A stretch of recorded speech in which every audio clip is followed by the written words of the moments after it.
Selamat pagi Bapak Ibu Guru, Suster Veronica dan teman-teman. Nama saya Marcel, kelas 6A nomor absen 20. Hari ini saya akan mempresentasikan kolaborasi dua milik saya yang berjudul Adaptasi Makhluk Hidup. Sekarang saya akan membacakan storytelling yang berjudul Manusia dan Taman Eden.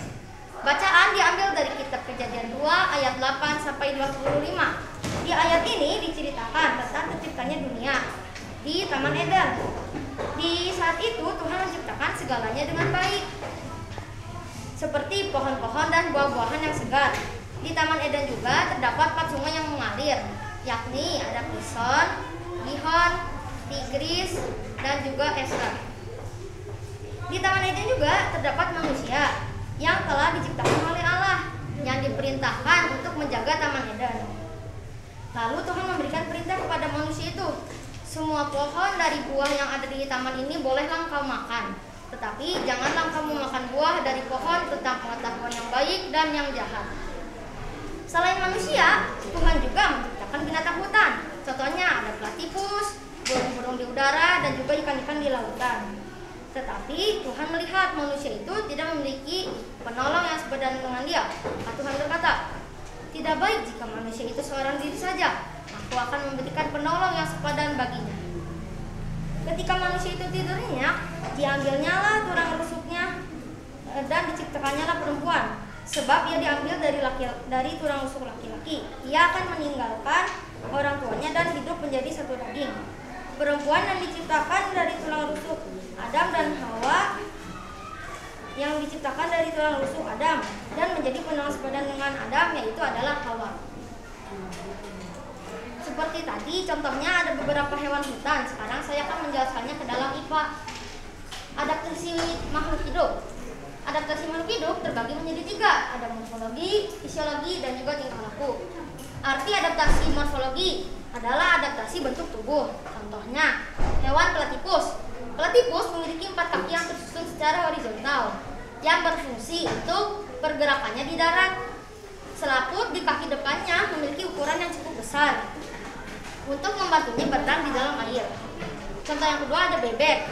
Bebek memiliki kaki selaput sehingga dapat mudah berjalan di lumpur dan berenang di air. Burung elang. Kaki burung elang sangat kokoh dan kuat dan juga tajam sehingga mampu untuk mengambil daging milik mangsanya. Burung kolibri.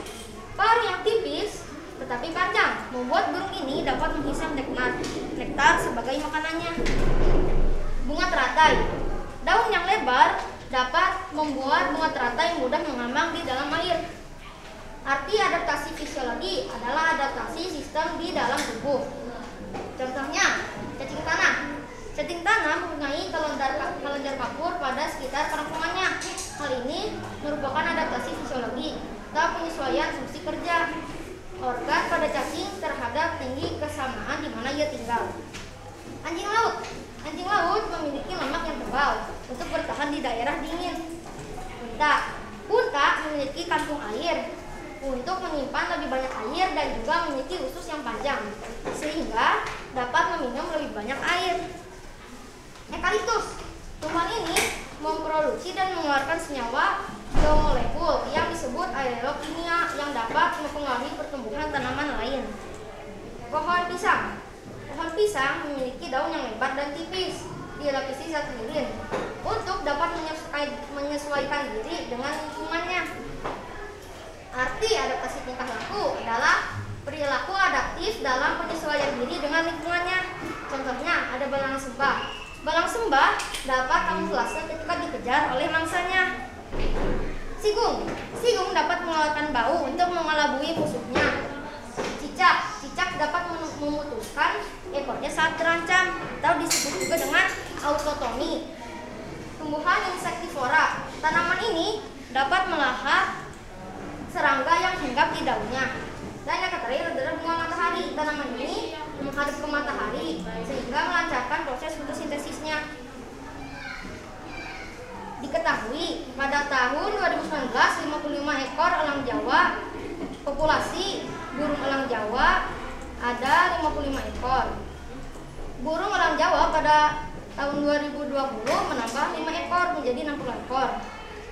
Dan populasi burung elang Jawa Pada tahun 2021 mati 23 ekor.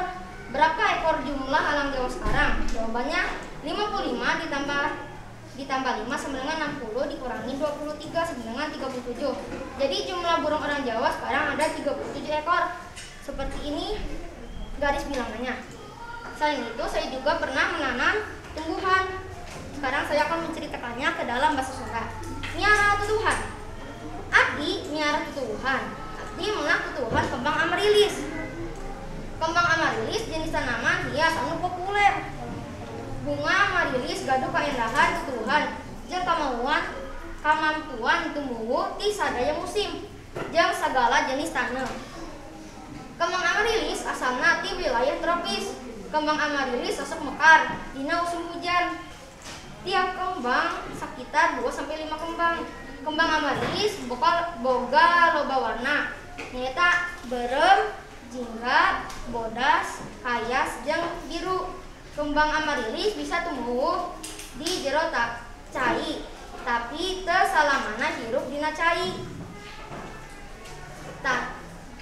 Unggal sore ku abdi kembang amarilis osok di caboran ku cai supados subur jeung taneuhna osok dibere pupuk.